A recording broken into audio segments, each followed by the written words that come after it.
كما صليت على إبراهيم وعلى آل إبراهيم في العالمين إنك حميد مجيد. قال الله تبارك وتعالى في كلامه المجيد: أعوذ بالله من الشيطان الرجيم. بسم الله الرحمن الرحيم.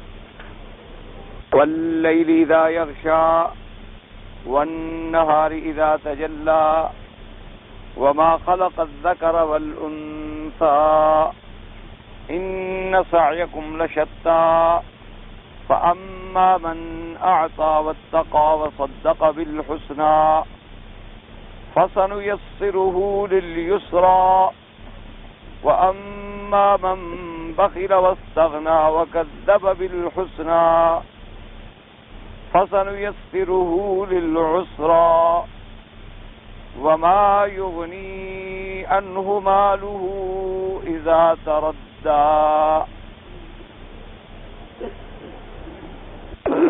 سورۃ اللیل ان سور مبارکہ میں سے ہے جو سور مکیہ کہلاتی ہیں. یہ سورت بھی نازل ہوئی ہمارے آقا سرکار مدینہ حضرت محمد مصطفیٰ صلی اللہ علیہ وآلہ آلہ واصحابہ وسلم تسلیما کثیرا کثیرا پر ہجرت سے پہلے. اور اس سورت مبارکہ میں بھی اللہ تبارک و تعالی نے کامیابی کا راستہ اور کامیاب انسانوں کا ذکر فرمایا ہے. اسی طرح سے ناکامی اور ہلاکت کا راستہ اور ان لوگوں سے جو ہلاک ہونے والے ہیں ان کا ذکر فرمایا.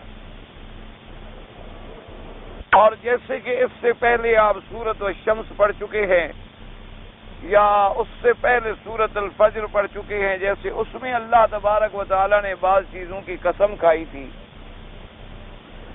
اس سورت مبارکہ میں بھی اللہ تبارک و تعالی نے بعض چیزوں کی قسم کھائی ہے اور اس کے بعد جواب قسم یعنی جس چیز کے لیے قسم کھائی گئی ہے اس کا ذکر فرمایا.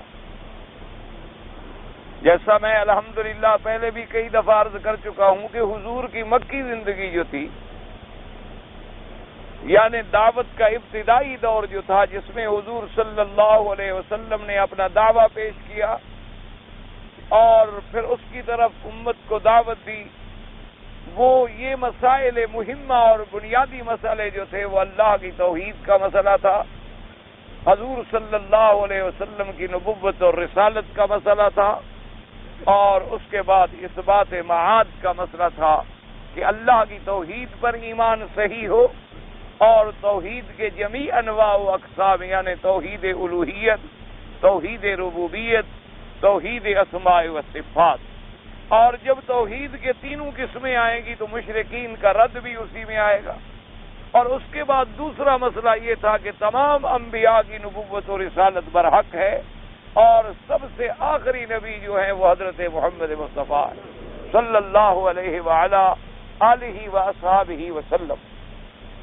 اور تیسرا مسئلہ جو تھا وہ یہ تھا کہ اللہ نے یہ پورا کارخانہ عالم جو ہے، یہ پوری دنیا جو ہے کوئی ایسے بیکار نہیں بنا دی کہ چلو آسمان بنا دیے، زمین بنا دی اور اس میں ایک مخلوق بھی بسا دی کہ وہ کھاتے رہیں اور پیتے رہیں اور جب مریں تو مر جائیں اور مٹی میں مل جائیں.